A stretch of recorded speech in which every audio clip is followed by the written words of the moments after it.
was real close. But guys, that's what the combine does.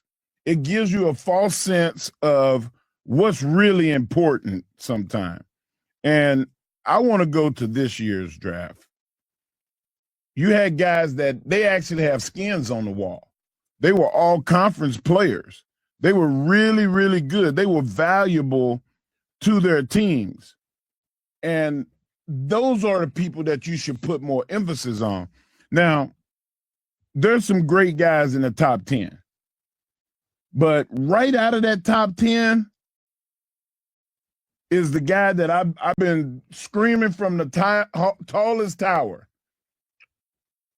is D'Angelo Pons. And they have him at 10, which as long as they have him in the top 10, I'm good. But there's other guys that need to be there. And one of them guys played for the University of Texas. Why in the world is a guy like Manny Muhammad, who they wouldn't even throw the ball at him at times? And I'm talking about against Ohio State. They had the best wide receiver core in the country. They had Jahdae Barron on their team last year. They had Makuba on their team last year. They threw at them overthrowing at Manny. Come on, y'all. And then this year, they have at least 5 cornerbacks out behind Pons in front of him. I don't understand it. Do not let the measurables get in the way of production. And Hardge, you scoffed at me because I said that the Cowboys need more draft picks.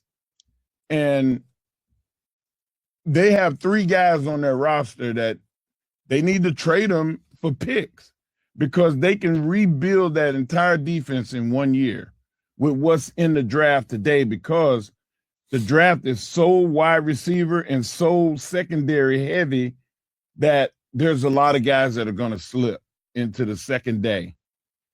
And we need those guys. What say you? Well, one thing that I always argue with you about, I mean, there's more than just one. thing? But the thing that I'm pointing out right now is let the Cowboys do their thing. The Cowboys seem to always have a good draft. They do. They find a way to get those diamonds in the rough a little bit later. You don't have to get them early. You can get them later because they've been able to do that. You're talking about the Pounds guy, and if he happens to fall to the Cowboys, they'll go get him. That might be a little steal there because of his measurables that don't look the same. I agree with you. There are some guys that height over heart. Heart over height. There's a lot of it. You can't measure how good somebody is just by looking at them on a piece of paper and saying, "Oh, this dude." I'm not arguing with you that the either. Cowboys don't do a good job of scouting and drafting. I'm saying give them 5 more options in the second, third, and fourth round. I don't 5 picks and you can fix it all.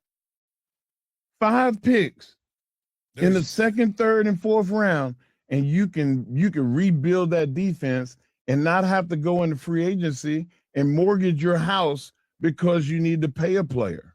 I'm just telling you this as I continue to look at what the Cowboys do and how often they do this. I'm not looking at them trading a lot to get those picks. I know your GM hat that you want to wear all the time is constantly about moves, but sometimes the best moves are not the ones that you are looking at. The one that you need to be worried about is the Pickens one. The Pickens is the only one that you need to be concerned about because we truly do not know what the Cowboys are going to do with him. Franchise tag or try to trade or whatever it may be. But the reality of it is the Cowboys, I trust them more in the draft than I do anything else. Anything else. I don't trust them at nothing else. Even though if you've been around me over the last few years during the draft, I always lose it on that pick that they take first. And then he ends up being one of the most solid players on the doggone team. So be patient. Don't rush to try to fill up the back end of this draft for the Cowboys.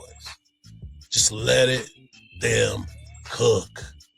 Because that's what they do, Mark Henry. Just like you. That's what you do.